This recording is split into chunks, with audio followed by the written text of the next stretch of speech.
Hello, bachcho. Let's read the question. The question is saying tapeworms are hermaphrodites and so self-fertilization between A may have same proglottids, B may have two proglottids of different species, and C may have two proglottids of the same individual and D may have same proglottids. तो आइए देखते हैं हम इसका की concept. तो अगर हम बात करें इसके की कंसेप्ट की तो इसका की कंसेप्ट हो जाएगा fertilization in fertilization in tape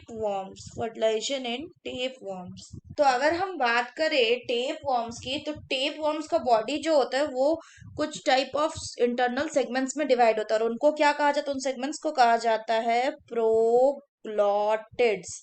proglottids. और अगर हम बात करें इन प्रोग्लॉटिड्स की तो ईच प्रोग्लॉटिड्स में क्या होगा, so each proglottids will contain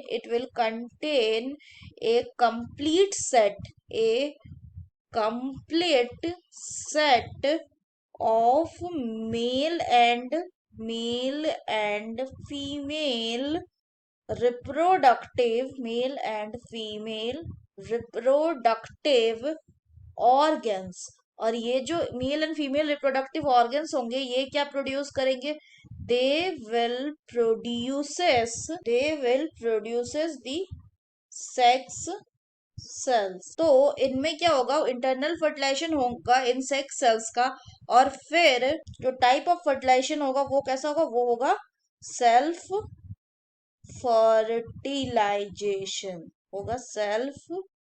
fertilisation. यानी कि जो हर एक प्रोग्लॉटिड है, मान लीजिए ये एक प्रोग्लॉटिड नंबर 1 है, ये प्रोग्लॉटिड नंबर 2 है, यहाँ एक मेल सेल प्रेजेंट है, female cell, male cell, female cell. अब जो है सेल्फ फर्टिलाइजेशन होने का मतलब है कि ये जो प्रोग्लॉटिड है वो क्या हो रहा है, उसके बीच में ही फर्टिलाइजेशन हो रहा है। मतलब सेल्फ फर्टिलाइजेशन मतलब हो जा रहा है आपका कि जो फर्टिलाइजेशन हो रहा है वो एक ही प्रोग्लॉटिड के बीच हो रहा है, इसी का मेल इसी के फीमेल से क्या कर रहा है, फर्टिलाइजेशन शो कर रहा है। So tapeworms are hermaphrodite and so self fertilization between, so the correct option will be option A, that is within the same proglottid। अगर बात करें कि सेम इंडिविजुअल के दो डिफरेंट प्रोग्लॉटिड्स में फर्टिलाइजेशन होगा तो उसको क्या कहेंगे, क्रॉस फर्टिलाइजेशन।